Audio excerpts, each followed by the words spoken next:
Olá, gente. Hoje nós vamos falar do sistema respiratório, sua anatomia e sua fisiologia. O que vem a ser o sistema respiratório? São todas as estruturas orgânicas responsáveis pela entrada do ar atmosférico e a saída do ar atmosférico do nosso organismo. Para que serve? Está lembrado que nós fazemos respiração aeróbia? Então, o oxigênio tem que penetrar no nosso sistema e o gás carbônico tem que sair do nosso sistema. Isso é uma responsabilidade do sistema respiratório como um todo. O sistema respiratório, anatomicamente falando, ele é dividido em dois momentos. O que nós chamamos de vias aéreas e os nossos pulmões. As vias aéreas são as responsáveis pela captação do ar atmosférico externo e a canalização dele até a área interior dos pulmões. Os pulmões serão responsáveis pela deixa do ar oxigênio para sangue, gás carbônico sangue para o ar. Então, são dois momentos distintos, a captação do ar e a transferência dos gases respiratórios. Vamos acompanhar inicialmente o fator anatômico e posteriormente o fisiológico. Anatomicamente falando, nós começamos o sistema respiratório através das vias respiratórias, das vias aéreas, das fossas nasais. As fossas nasais abrem-se na região anterior do nariz e faz uma grande curva por dentro da nossa cabeça. Durante esse trajeto, o ar vai ser limpo através de cílios e secreções produzidas pelas fossas nasais. A finalidade é adequar esse ar atmosférico, cheio de impureza externa, à realidade interior dos nossos pulmões. Então, durante o trajeto do ar pelas fossas nasais, o ar será limpo, as partículas serão retiradas e a temperatura e umidade deles adequada ao interior dos nossos pulmões. Esse ar, então, vai passar pela área da faringe, que é uma área comum tanto ao sistema respiratório e ao sistema digestório, atingindo, então, a laringe, que já fica situada na região anterior do nosso pescoço. O início da laringe é formado pela região da glote, onde existe uma lâmina cartilaginosa denominada de epiglote. A finalidade dela é fechar o sistema respiratório quando nós comemos e abrir o sistema respiratório, fechando o digestório, quando nós respiramos. O ar, então, vai passar pela laringe até atingir a base aqui do pescoço, onde começa, então, a traqueia. Nesse trajeto, na entrada da laringe, existe uma prega muscular denominada de cordas vocais. As cordas vocais, então, são músculos que vibram com a passagem do ar, produzindo um som. Esse som é articulado a nível de boca, passagem do ar pelo nariz, criando, então, as palavras. Então, o falar, o ato de falar, é criado inicialmente na nossa laringe, com a reverberação das cordas vocais pela movimentação do ar, depois articulado a nível de boca.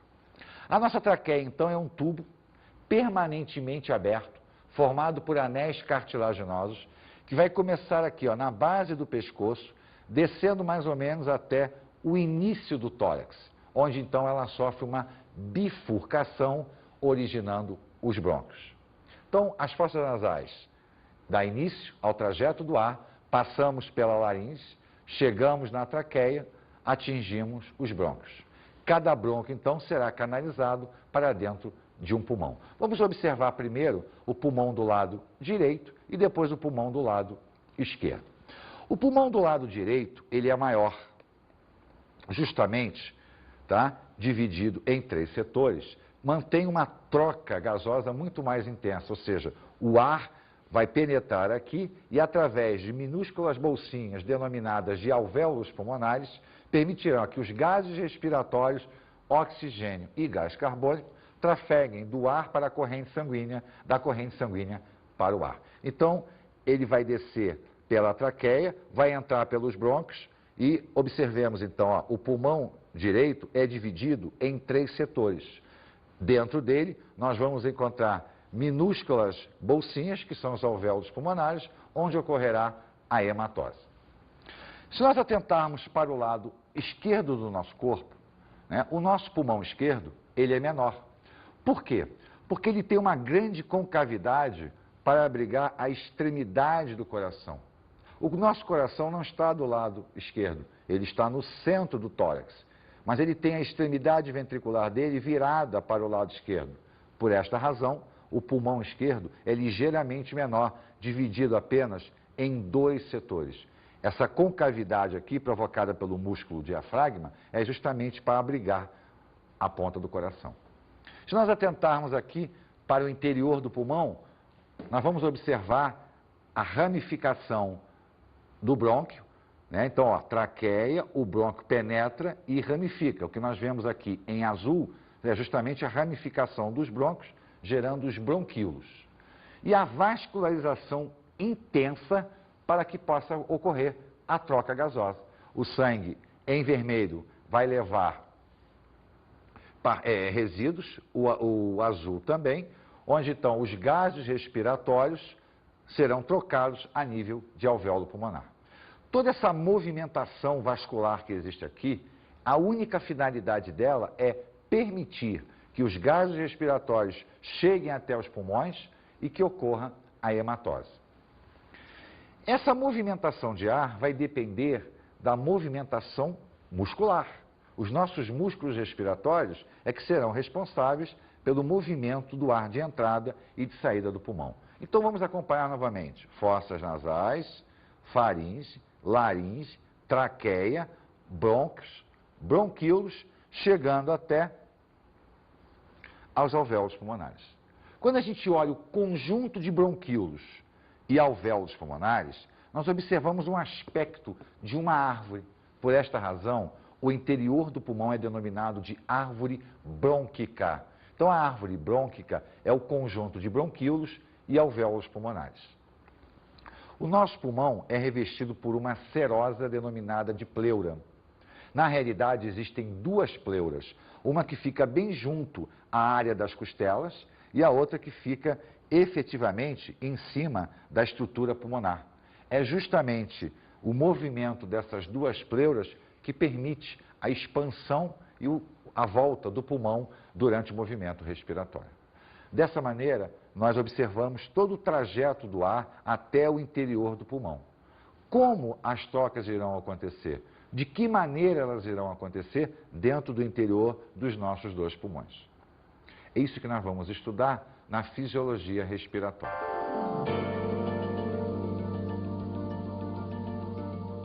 Vamos agora observar uma enquete onde um professor de yoga vai tentar fazer com que um grupo de pessoas na rua demonstrem, ou pelo menos tentem demonstrar, como é o procedimento respiratório. Na realidade, a finalidade é observar o que a yoga trabalha muito bem, que é o movimento respiratório. Vamos a essa enquete.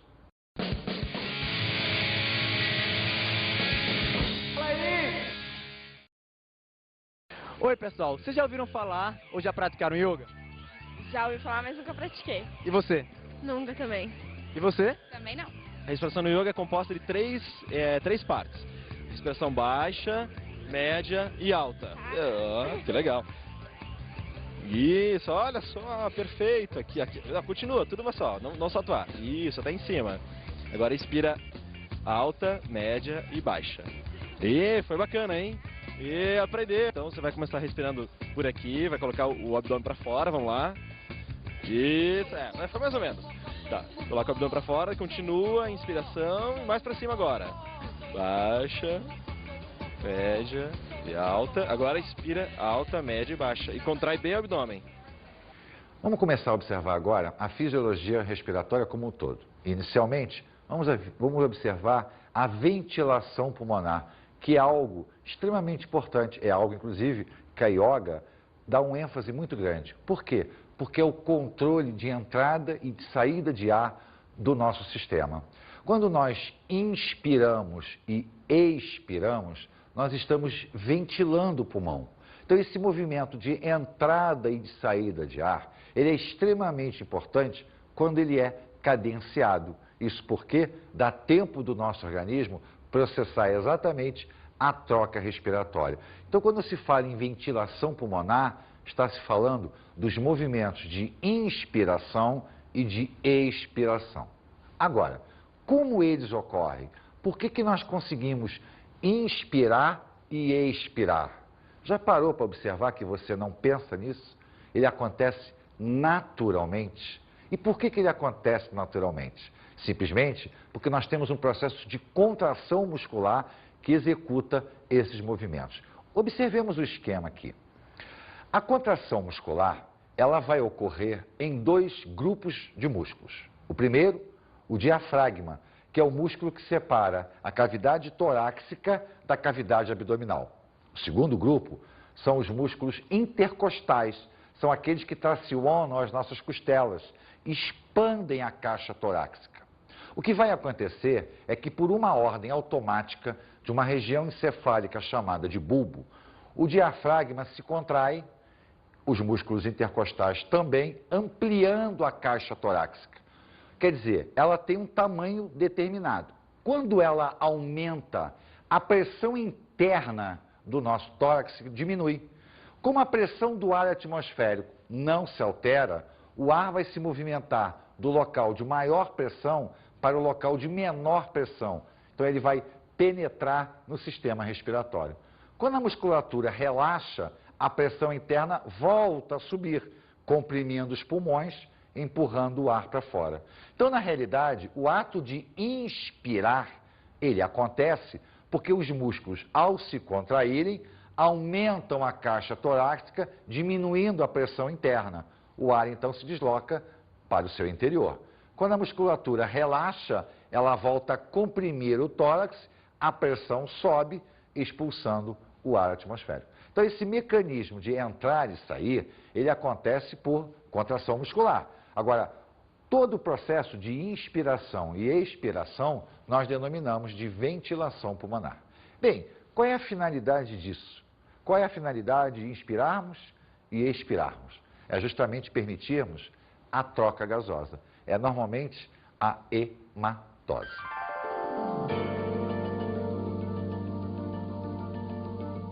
Para que nós possamos entender a hematose, inicialmente nós temos que entender o que é o ar atmosférico, como ele funciona. Então vamos observar o ar atmosférico. O ar atmosférico, na realidade, ele é um somatório de gases. Nós encontramos no ar atmosférico o nitrogênio, o oxigênio, o gás carbônico e outros gases. Acontece que, ao nível do mar, a pressão do ar atmosférico ela é de 760 milímetros de uma coluna de mercúrio. Ora, se o ar atmosférico é composto por vários gases, e se a pressão dele é essa, significa dizer que cada gás desse tem uma pressão. Se nós somarmos a pressão de todos os gases, nós vamos encontrar a pressão total do ar atmosférico. Essas pressões que representam a força do nitrogênio, do oxigênio, do gás carbônico ou de qualquer gás presente no ar atmosférico, nós chamamos de pressão parcial do gás. Então eu vou ter uma pressão parcial do nitrogênio, uma pressão parcial do oxigênio, uma pressão parcial do gás carbônico e uma pressão parcial de N gases. Ao somar todas as pressões parciais, eu vou encontrar a pressão total atmosférica, no caso aqui ao nível do mar, de 760 milímetros de uma coluna de mercúrio. À medida que eu subo, que eu subo uma montanha, por exemplo, essas pressões parciais vão começar a variar. E aí, automaticamente, a pressão atmosférica também sofrerá variação. Por que isso é importante? É importante porque a movimentação do gás depende fundamentalmente da diferença da pressão parcial desse gás. Lembra da difusão? Quando nós tínhamos a movimentação passiva do soluto, o lado que tinha mais soluto cedia para o lado que tinha menos soluto, o raciocínio aqui vai ser o mesmo. O lado que tem mais de um gás vai ceder para o lado que tem menos daquele gás. Só que ao invés de nós dizermos, aquele lado é mais concentrado no nitrogênio do que o outro, nós diríamos, aquele lado tem pressão parcial de nitrogênio maior do que o outro lado. O raciocínio da movimentação gasosa é exatamente igual ao raciocínio da movimentação do soluto. Na realidade, a movimentação de um gás é difusão simples. Apenas a terminologia utilizada é que muda. Ao invés de se dizer concentração, diz pressão parcial. É importante? É. Por quê? Porque nós vamos observar que principalmente os dois gases respiratórios, o oxigênio e o gás carbônico, dependerão fundamentalmente da sua pressão parcial para que a hematose possa ocorrer. Ou seja, a movimentação deles depende da pressão para a troca entre o sangue venoso e o sangue arterial. Mas quando nós falamos de hematose, antes de nós pensarmos o que é a hematose, nós temos que entender como ocorre essa movimentação. O que é um sangue arterial e o que é um sangue venoso. Sempre se pensa que quando sangue arterial é aquele que tem uma alta concentração de oxigênio e o sangue venoso é aquele que tem uma alta concentração de gás carbônico. Perfeito até aí. O problema é que o sangue arterial também tem gás carbônico e o sangue venoso também tem oxigênio. A classificação de arterial e venoso não se dá pela presença do gás, e sim pelo gás que apresenta a maior pressão parcial. Então, num sangue dito arterial, a pressão parcial do oxigênio é alta e a pressão parcial do gás carbônico baixa. Num sangue venoso, a pressão parcial do gás carbônico é alta e a pressão parcial do oxigênio é baixa. Isto é importante porque para que haja diferença de pressão e que os gases possam se movimentar. Então, quando nós inspiramos, o ar que está entrando tem pressão parcial de oxigênio alta e pressão parcial de gás carbônico baixa, ao contrário do sangue que chegou ao pulmão, onde a pressão parcial do gás carbônico é alta e a pressão parcial de oxigênio baixa. Então, olha só, eu tenho um lado onde o gás tem maior pressão, eu tenho um lado onde o gás tem menor pressão. Isso permite que o quê? Que haja movimentação do gás. Aonde ele tem maior pressão parcial, ele vai passar para o lado de menor pressão parcial. Com isso, o oxigênio se difunde do ar para o sangue e o gás carbônico do sangue para o ar. Agora, o ar que nós vamos expirar apresentará maior pressão parcial de gás carbônico e menor de oxigênio. O sangue que sairá do pulmão agora é um sangue arterial, onde a pressão parcial do oxigênio é alta e a pressão parcial do gás carbônico é baixa. Mas não basta o sangue deixar ou levar algum gás. Alguém tem que ser o responsável por esse transporte. Vai entrar então aquela célulazinha que nós vimos em tecido sanguíneo, a hemácia. A hemácia então será responsável pelo transporte dos gases respiratórios. Muito mais para o oxigênio do que para o gás carbônico, é verdade. Porém, os dois gases serão transportados pela hemácia, em concentrações diferentes, mas o transporte vai acontecer. Vamos observar como isto acontece.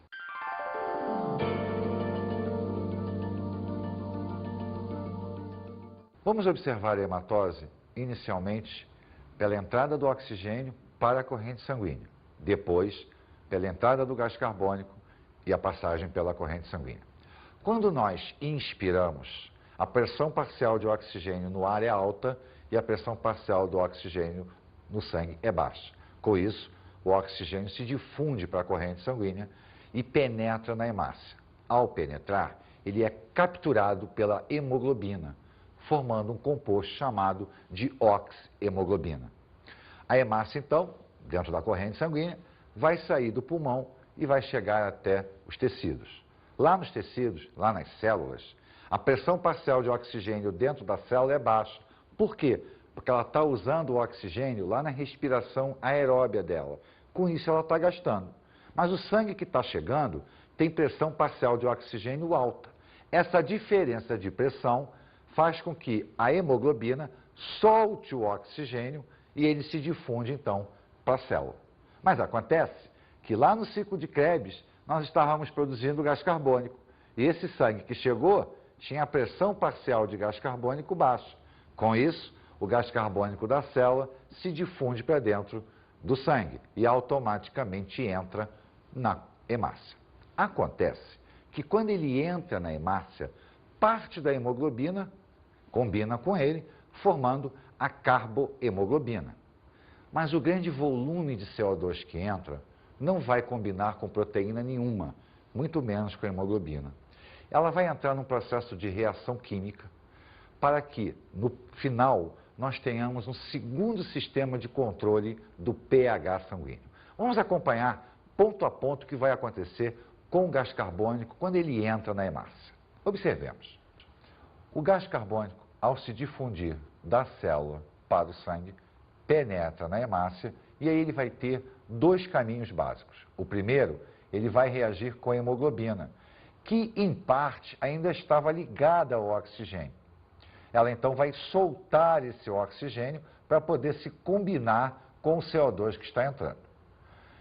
Acontece que quando ela faz essa combinação aqui, ela arrasta com ela um radical de amina.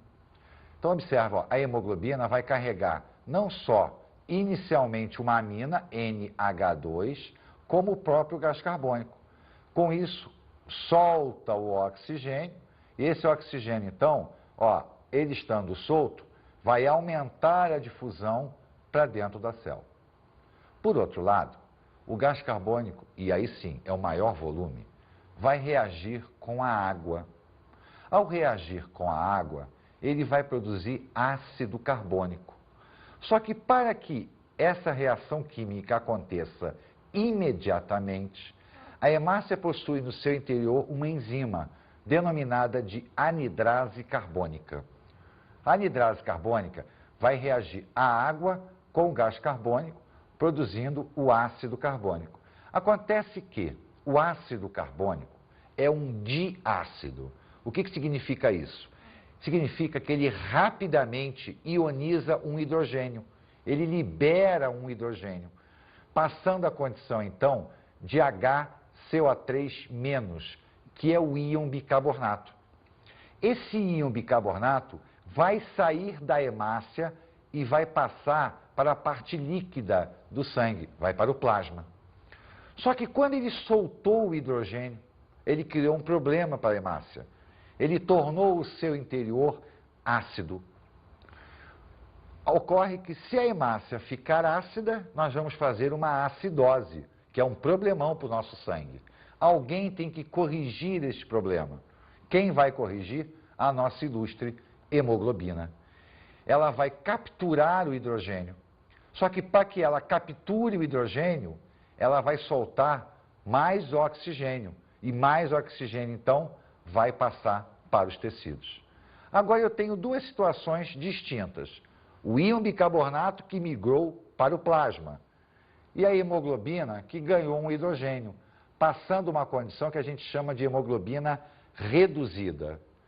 Para que vai servir essa hemoglobina reduzida e aquele íon bicarbonato que migrou para o plasma? Eles dois vão formar o que nós chamamos de sistema tampão, que é um sistema que mantém o nosso pH sanguíneo estável. De que maneira? Se o nosso sangue se torna alcalino, significa dizer que ele tem pouco hidrogênio. A hemoglobina, então, solta o hidrogênio, corrigindo o pH. Se, por outro lado, o nosso sangue se tornar ácido, o íon bicarbonato pode capturar o hidrogênio, tornando a corrigir o pH. Então, o nosso organismo, ele cria um processo para transportar o gás carbônico, mas, por outro lado, ele aproveita e cria um processo para controlar o pH do sangue. Isso ocorreu imediatamente após a entrada do gás carbônico na corrente sanguínea. Esse sangue agora vai sair dos tecidos e vai chegar no pulmão. Quando chegar no pulmão, todo o processo vai ser revertido. Quando chega no pulmão, o que está acontecendo com o oxigênio? Ele está penetrando no sangue. Acontece que a hemoglobina tem uma afinidade infinitamente maior com o oxigênio do que com qualquer outra coisa. Por isso ela solta o hidrogênio. Ao soltar o hidrogênio, ela vai tornar o interior da hemácia ácido, atrai de volta o íon bicarbonato, ele volta a ser ácido carbônico, a enzima então desmonta em água e gás carbônico.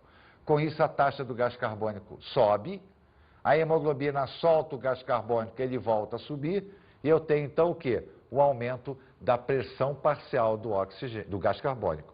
Com isso, ele migra para o ar atmosférico. Então repara que a movimentação gasosa, ela acontece por diferença de pressão parcial, mas o organismo aproveita isso para criar um sistema, que é o sistema tampão, que vai manter o nosso pH estável a nível sanguíneo. Isto é a hematose. É a maneira pela qual o nosso organismo vai promover a troca dos gases respiratórios e aproveitando o controle do pH sanguíneo.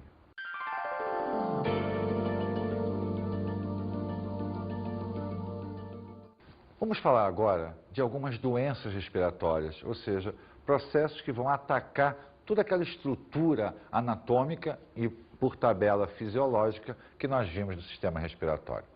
A primeira, na realidade, ela ataca o início do nosso sistema respiratório, que é a sinusite. A sinusite é a inflamação dos seios nasais. São áreas próximas às fossas nasais que mantêm a nossa pressão estável dentro do mecanismo respiratório. Então, a sinusite é um processo inflamatório provocado por N micro-organismos, até por reações alérgicas, mudança de temperatura, umidade do ar, que cria uma secreçãozinha obstruindo o ar atmosférico. Consequentemente, aumenta a pressão, o que desencadeia uma série de sintomas como dor de cabeça, dificuldade respiratória, etc. A segunda doença é talvez a mais famosa de todas, o resfriado. O resfriado, na realidade, não é uma doença provocada por um micro-organismo. É um grupamento viral que ataca as vias respiratórias superiores. É um grupamento viral chamado de adenovírus. Então, não são um vírus, né? Na realidade, são vários vírus que podem provocar um processo inflamatório na região superior do sistema respiratório, mais precisamente na área das fossas nasais até a área da faringe. Não devemos confundir resfriado com gripe. A gripe não. A gripe é um processo bem mais intenso, provocado por um vírus chamado de influenza. A gripe ataca o sistema respiratório superior e até os pulmões, né? O influenza, que é um vírus extremamente potente e muito mutante, cada vez ele altera a sua estrutura molecular, o que dificulta o tratamento, provoca sintomatologia muito mais intensa, febre, uma dor generalizada no corpo, uma irritabilidade do nosso sistema que acaba desestabilizando o nosso organismo como um todo. A gripe pode abrir a porta para um processo inflamatório mais intenso, a pneumonia. A pneumonia é provocada por vírus, bactérias, fungos e já é uma infecção restrita ao sistema pulmonar. A pneumonia, então, na realidade, é um processo inflamatório pulmonar onde uma simples gripe pode permitir a entrada de micro-organismos mais potentes. Por quê? Porque debilita o nosso sistema imunológico. Então, a pneumonia, ela é um conjunto de um processo inflamatório, melhor dizendo, a nível de alvéolos pulmonares, que compromete todo o nosso sistema pulmonar, dificultando a respiração por obstrução da hematose.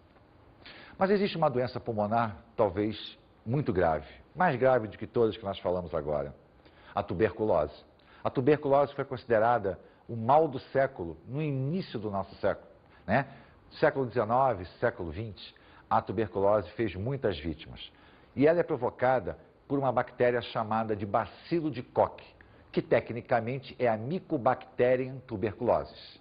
A Mycobacterium tuberculosis provoca uma destruição alveolar. Nosso alvéolo fica cheio de buraco. Há um sangramento intenso pelo rompimento da vascularização onde ocorre a hematose. É um processo mais grave, um processo, se não tratado, letal, mas que hoje em dia é facilmente tratável. O problema é que a sintomatologia da tuberculose rapidamente é controlada e a pessoa para de tomar a medicação achando que está curada. Na realidade, ela só está selecionando bactérias. Quando a tuberculose volta a se manifestar, volta com muito mais intensidade e com muito mais dificuldade para o tratamento. Mas existem aquelas doenças também que não dependem necessariamente de um micro-organismo. É o caso, por exemplo, da asma. A asma, na sua grande maioria, conhecida como asma brônquica, é um processo alérgico, é uma reação alérgica a N coisas, poeira, pelo de animais, que faz com que os brônquios inchem, há um inchaço, interrompendo então a passagem do ar. A área por onde o ar passa, né, o tubo pelo qual o ar passa, nós chamamos de luz. Então, luz é a abertura de um tubo orgânico por onde uma substância irá trafegar. No nosso caso, o ar. O que a asma faz é provocar um inchaço dessa região, diminuindo a passagem do ar, o que provoca uma dificuldade respiratória. Mas tem a bronquite. Bronquite já é um processo inflamatório provocado por um micro-organismo, provocado por uma reação muito mais intensa. Acumula-se secreções nos brônquios. O ar já não consegue passar porque os brônquios estão obstruídos. Um caso que aproxima muito da bronquite é o efizema pulmonar. A grande diferença é que na bronquite, os brônquios estão comprometidos, parcial ou totalmente obstruídos por secreção. O efizema pulmonar já atinge o alvéolo pulmonar. O alvéolo se torna impermeável ao ar, ele se torna duro, não permitindo mais a difusão dos gases respiratórios. Mas não há dúvida que a doença do século é o câncer. O câncer é uma alteração mutacional do DNA. As células que formam o alvéolo pulmonar começam a se multiplicar de maneira incessante. É o que nós chamamos de mitose anormal. A multiplicação é tão intensa que ele começa a destruir os tecidos em volta. Os alvéolos passam a ser destruídos. E o grande problema é que o nosso pulmão é um órgão altamente vascular. Rapidamente essas células caem na corrente sanguínea e migram para outras regiões, a metástase. Então, na realidade, o câncer pode começar no pulmão e se ficar no pulmão já é um quadro muito grave, mas devido à vascularização pulmonar, normalmente ele irradia para outras partes do corpo, o que dificulta o tratamento do câncer. Como vimos, o nosso sistema respiratório está muito sujeito a infecções, a processos alérgicos inflamatórios. Isso se deve o quê? À permissão de entrada de um objeto estranho, que é o ar atmosférico. Lamentavelmente, por melhor que seja o nosso mecanismo de defesa, ele não consegue obstruir tudo que penetra pelo ar atmosférico. E às vezes, por debilidade nutricional, por estresse, por qualquer alteração do nosso sistema imunológico, esses micro-organismos que penetram pelo ar atmosférico acabam provocando um grave processo inflamatório e infeccioso. Os processos respiratórios levaram durante muitos anos ao aparecimento de tratamentos homeopáticos e tratamentos na nossa receita caseira da vovó. Vamos ver o que as pessoas dizem a respeito das mais diferentes formas de se tratar um resfriado, uma gripe ou qualquer mecanismo inflamatório pulmonar.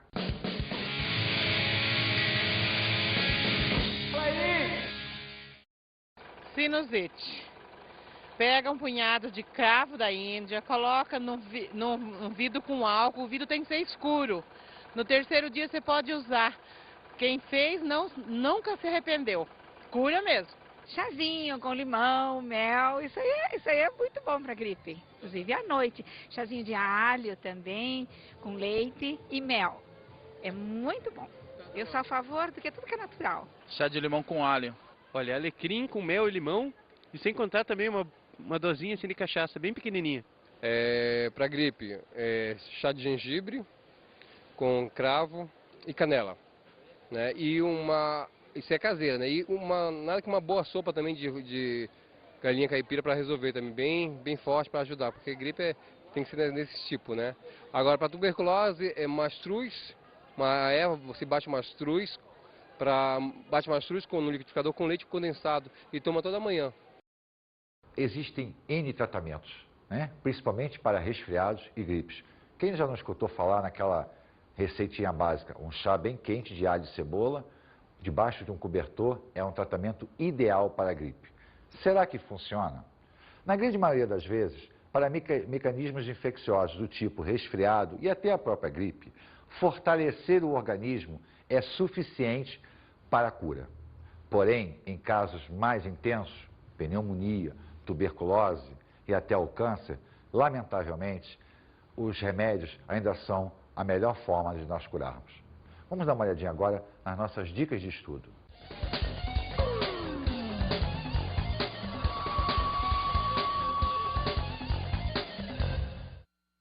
Como dica de estudo, eu diria para vocês, Observem a anatomia do sistema respiratório. Prestem atenção em cada momento e qual a importância de cada órgão dentro do processo respiratório. Observe a ventilação pulmonar. Ela está ligada aos movimentos de inspiração e expiração. Olhe com carinho a fisiologia. Não esqueça da movimentação dos gases respiratórios. Eles são importantes no mecanismo da hematose e no mecanismo do sistema tampão. Um grande abraço, até a próxima.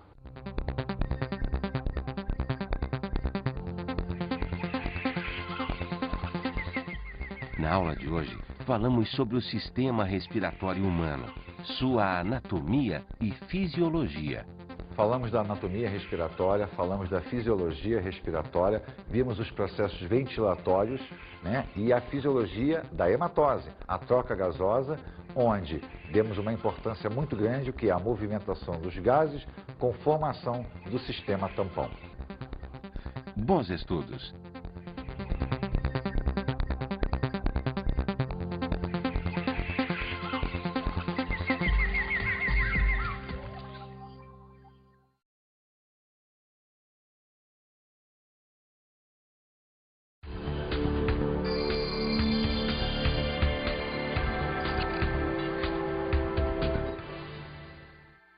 Bem, colega, fale da anatomia respiratória, porém, dê um ênfase maior à fisiologia. Trate dos gases respiratórios, da movimentação, da formação dos compostos orgânicos para que possa chegar no sistema tampão. O sistema tampão e formação dos compostos é extremamente importante, não só para o processo respiratório, mas para o processo orgânico como um todo.